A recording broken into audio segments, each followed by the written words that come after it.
काजल हमारे साथ है। काजल जी, क्या कहेगी आप? भाई सर्वप्रथम तो आपने इसको सांप कहा और फिर विनोद भाई ने आपकी बात का समर्थन किया। उसमें हमारे जो मुस्लिम स्कॉलर भाई बैठे, आशिफ भाई, उन्होंने कहा भाई जो भी हो आप इनको सांप कहो, लेकिन ये तो अभी आज मेंबर ऑफ पार्लियामेंट है। अब देखिए, भारत की जनता ने इनको मेंबर ऑफ पार्लियामेंट बना दिया, फिर भी इन्होंने अपनी फितरत नहीं छोड़ी। अतः मैं आपकी ही बात को कोट करती हूं कि कोई भी औहदा दे दो ये उन्मादी ही निकलेंगे, जिसमें खाएंगे ये उसकी बर्बादी ही निकलेंगे। और दूध पिलाने से सांपों ने कब अपनी फितरत छोड़ी है, खाल उतारेंगे अपनी तो जिहादी ही निकलेंगे। तो ये वो जिहादी मानसिकता है जो इस देश में बाबर के काल से पनप रही है। दूसरी बात मैं आपको ये बताऊंगी कि शायद ये भारत में किसी ने नोट किया हो या ना किया हो कि अगर इनको इतना ही बाबर से प्रेम था तो सुप्रीम कोर्ट ने जो इनको जमीन दी है वहां से 25 किलोमीटर दूर धानीपुर में, वहां पर जो ये मॉस्क बनाने जा रहे हैं, जो ये कह रहे कि ये भारत के सबसे बड़ा मॉस्क बनाएंगे जो अरेबिक स्टाइल की मॉस्क होगी, तो उस मॉस्क का नाम ये बाबरी मस्जिद क्यों नहीं दे रहे उसको?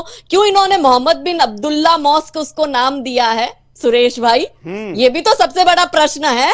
अगर दिल में इतना ही बाबर का प्रेम उमड़ उमड़ कर इनको आ रहा है, मूलतः काफिरों के पैसों से मिली हुई जगह पर मस्जिद नहीं होनी चाहिए।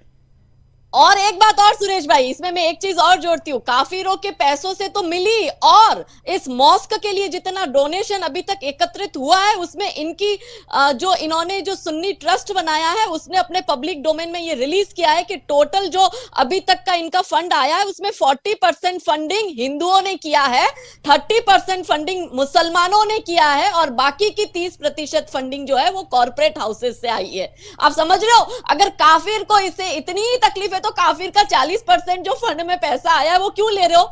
ये हिंदू धर्म की सहिष्णुता है कि हमारे मंदिरों पर कब्जा कर करके अवैध ढांचे खड़े किए, हिंदू लड़ा, हिंदू ने फिर भी इनको भाई समझकर 25 एकड़ लैंड दिया और उस लैंड पर मस्जिद बनाने के लिए 40% हिंदू कंट्रीब्यूशन भी कर रहा है। इससे ज्यादा कितना टॉलरेंट हो सकता है हिंदू? ये भारत की जनता आज खुद अपने अंतरात्मा से ये प्रश्न कर कर जवाब दे। और साथ साथ हमारे जो वहाबी मुसलमान भाई बंधु जो है, जो देवबंद से प्रेरित है, जो अभी बरेलवियों को भी भड़काने की कोशिश कर रहे हैं, ये सुन्नी मुस्लिम समाज का वो समाज प्रश्न करे ऐसे लोगों से कि भाई तुम इन्हें काफिर काफिर कह रहे हो, 40% तो जो ये मोहम्मद बिन अब्दुल्ला मॉस्क बना रहे उसमें हिंदुओं का आ रहा है, और क्यों इसका नाम बाबरी मस्जिद नहीं रख रहे? ये भी तो प्रश्न है। अगर इतना प्रेम उमड़ रहा है तो क्या जनता को मूर्ख बना रहे हो? क्या बाबर के नाम पर राजनीति कर रहे हो? क्या बाबर के नाम पर राजनीति करते हुए मुस्लिम युवाओं को आप भड़का रहे हो? तो उन मुस्लिम युवाओं को भी प्रश्न करना चाहिए कि बाबर से इतना प्रेम है तो नाम बाबरी मस्जिद रखो जो अलॉट किया है सुप्रीम कोर्ट ने। बस समय कम है इसलिए काजल जी कंटिन्यू करिए। जी तो भाई, ऑल इंडिया मौलाना एसोसिएशन का जो प्रेसिडेंट है मौलाना साजिद, वो क्या कहता है, उसका अभी एक बयान बाहर आया थोड़े समय पहले।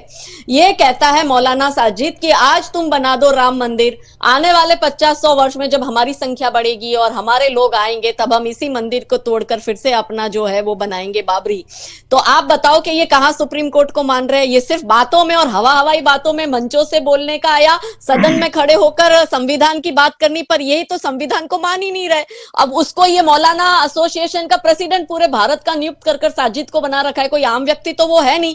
तो आप सोचिए कि भारत का भविष्य क्या होने वाला है कि जहां ये खुलेआम ऐसा कह रहे हैं कि हम इस मंदिर को तोड़कर बनाएंगे। अगर इसी जगह किसी हिंदू ने कहा होता तो सर तन से जुदा के नारे लग गए होते, अभी तक तो उस पर कितनी एफआईआर हो गई होती, शायद उसका गला भी कन्हैयालाल स्टाइल से काट दिया होता। ये तो हिंदू की वेदना है कि अपने ही देश में हिंदू अपने ही मंदिर को पाने के लिए हजारों वर्ष से संघर्ष तो कर रहा है, पर संवैधानिक तौर पर जब वो संघर्ष कर कर जीतता भी है तो यही बार बार संविधान की बात करने वाला ओवैसी का हर एक सेंटेंस खत्म होता है, उस एक सेंटेंस में एक बार वो संविधान बोलेगा ही बोलेगा। और उसी तर्ज पर जब संवैधानिक तौर पर जब मिल रहा है तब ये लोग आपत्ति दर्ज कराते हैं। इनकी टीम बनी हुई है भाई, टीम ए, टीम बी, टीम सी, टीम डी। टीम ए जैसे लोग होते हैं वो ओवैसी जैसे जो भड़काने का काम करते हैं, टीम बी के लोग जो होते हैं वो सर तन से जुदा करने का काम करते हैं, टीम सी के जो लोग होते हैं वो इनके लिए टीवी चैनल पर बैठकर इनकी पैरवी करेंगे, और टीम डी जो होता है वो इनके लिए इनके ही लोग लीगल एक्टिविज्म चलाते हैं। तो एक्चुअली क्या ये पूरी पैटर्न बन चुकी है। इसमें जो मौलाना साजिद जैसे लोग हैं वो इस तरह के बयान देकर ये मुस्लिम लड़कों को रेडिकलाइज करते हैं, और उसमें देवबंद है या तबलीगी है, वहां भी लोग हैं, ये इसमें सारा फंड एकत्रित कर कर इन लड़कों को गैर मार्ग पर लाते ताकि इनकी राजनीतिक रोटियां चलती रहे और भारत जलता रहे, और यही इनका षड्यंत्र है। बिल्कुल। लीजिए काजल जी, आगे क्या 22 तारीख को लेकर आपकी क्या योजना है? एक जरा 10-20 सेकंड में हम समाप्त करना है। भाई पहले योजना हम आपको बताएंगे, लेकिन ओवैसी को ये लाइन तो जरूर समर्पित करते हैं, और मुझे पता है वो देखेगा कि अरे तुझे हमें हमारे राम नाम का प्रताप दिखाना था, सच कहूं तो बाबर तुझको तेरी औकात दिखाना था, अरे तू तोड़े और हम बनाए ये विधि का विधान था, और बाबरी को धूल में मिलाने वाला हर भक्त हनुमान था।